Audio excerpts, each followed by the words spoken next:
নমস্কার, আমি রিঙ্কিস ক্রিয়েশনে তোমাদের সবাইকে ওয়েলকাম। আজ লেবু গাছের এক প্রধান রোগ সম্পর্কে আলোচনা করব, যার নাম হলো ড্রাই ব্যাক।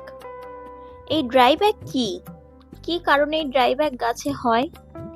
গাছে ড্রাই ব্যাকের আক্রমণ হলে তা কি করে বুঝবে এবং এর প্রতিকার কি?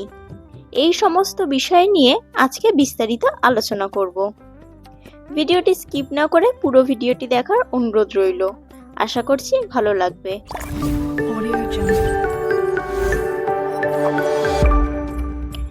আমার ছাদ বাগানে বিভিন্ন প্রজাতির লেবু গাছ আছে। মাল্টা লেবু থেকে শুরু করে কমলা লেবু, কলকাতা পাতি, মাদ্রাজি পাতি, গন্ধরাজ, চায়না ট্রি অরেঞ্জ, বিভিন্ন নানান ধরনের লেবু গাছ আছে। আজ যেই রোগটি নিয়ে কথা বলবো, সেই রোগটি আমাদের কম বেশি সবার ছাদ বাগানেই লক্ষ্য করা যায়, যা হচ্ছে ড্রাই ব্যাক। এই ড্রাই ব্যাকের কারণে আমাদের অনেক শখের লেবু গাছ অনেক সময় মারা যায়। সঠিক সময় যদি এই রোগের পরিচর্যা না করা হয়, তাহলেই মরণ রোগের হাত থেকে আমরা কেউই আমাদের শখের লেবু গাছকে বাঁচাতে পারবো না। এখন তোমরা যে লেবু গাছটিকে দেখতে পাচ্ছ, সেটি হলো চায়না ট্রি অরেঞ্জ লেবু গাছ। এটি আমি এক স্থানীয় নার্সারি থেকে সংগ্রহ করেছিলাম। এখন এই গাছটিতে ড্রাই ব্যাকের আক্রমণ হয়েছে। গাছের ডালগুলি উপর থেকে শুকনো হতে শুরু করেছে এবং এইভাবে প্রায় অনেক গাছের ডালই শুকনো হয়ে গেছে। গাছটির গ্রোথ খুব সুন্দর ছিল, কিন্তু হঠাৎ করেই এই ড্রাই ব্যাকের আক্রমণে গাছটির এই অবস্থা হয়েছে। এই ড্রাই ব্যাক মূলত দুটি কারণে হয়ে থাকে। প্রথমত, আবহাওয়ার পরিবর্তনের কারণে।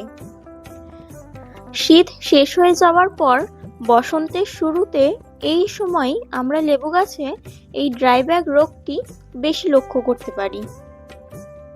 শীত শেষ হয়ে যখন বসন্তের শুরু হয়, তখন ছত্রাকের সংক্রমণ বৃদ্ধি পায়, আর এই রোগ মূলত ছত্রাক এবং ব্যাকটেরিয়া ঘটিত হয়ে থাকে। এবারে বলি দ্বিতীয় কারণ। দ্বিতীয় কারণটি হলো রুট রট। রুট রট হলো গাছের শিকড় পচে যাওয়া। এটি হয় বিভিন্ন ছত্রাকের কারণে, যেমন পিথিয়াম, ফিউসেরাম, এছাড়াও ফাইটোফথোরা। এই জাতীয় ছত্রাকের আক্রমণ যদি মূলে দেখা দেয়, তখন এই ধরনের লক্ষণ আমরা দেখতে পাই। এবারে বলি এই রোগের প্রতিকার কি করে করব। যে কোনো গাছে ড্রাই ব্যাক হলে আগে যে ডালটি শুকিয়ে যাচ্ছে, সেই ডালটিকে আমাদের সম্পূর্ণভাবে কেটে ফেলতে হবে এবং এই কাটা জায়গায় খুব ভালো করে ফাঙ্গিসাইডের প্রলেপ লাগিয়ে দিতে হবে।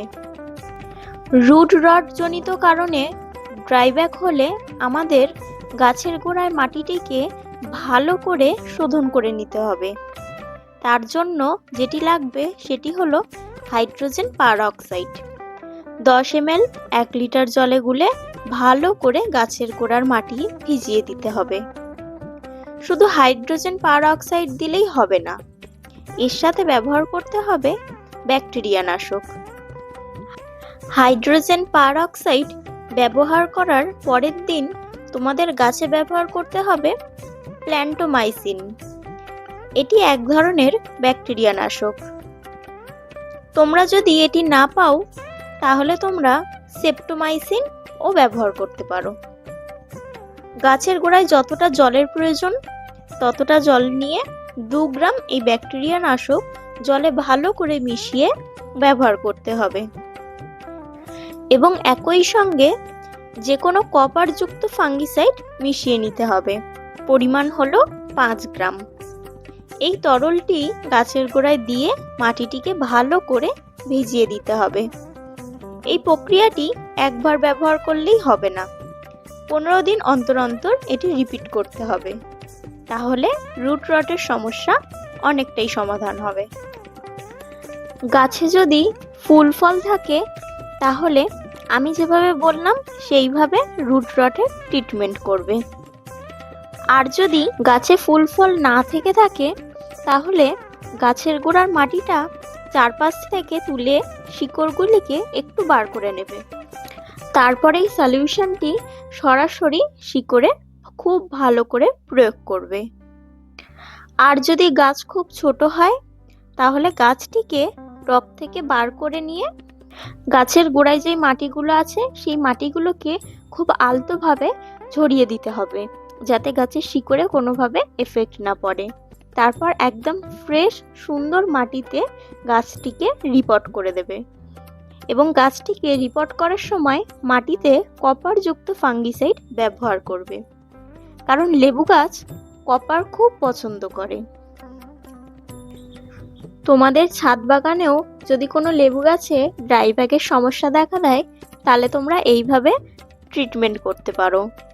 আশা করছি লেবু গাছগুলি আবার আগের পর্যায়ে ফিরে আসবে। আজকের ভিডিও এতটাই। যদি কোনো প্রশ্ন থেকে থাকে লেবু গাছ সম্পর্কে তাহলে আমাকে কমেন্ট করে অবশ্যই জানাতে পারো। আমি চেষ্টা করব তোমাদের সমস্ত প্রশ্নের উত্তর দেওয়ার। আজ তাহলে আসি, পরবর্তী ভিডিওতে আবার দেখা হবে। সবাই সুস্থ থেকো, ভালো থেকো, সাবধানে থেকো। এবং রিঙ্কিস ক্রিয়েশনে যদি নতুন ভিডিও দেখে থাকো তাহলে প্লিজ চ্যানেলটি সাবস্ক্রাইব করে আমার পাশে থেকো।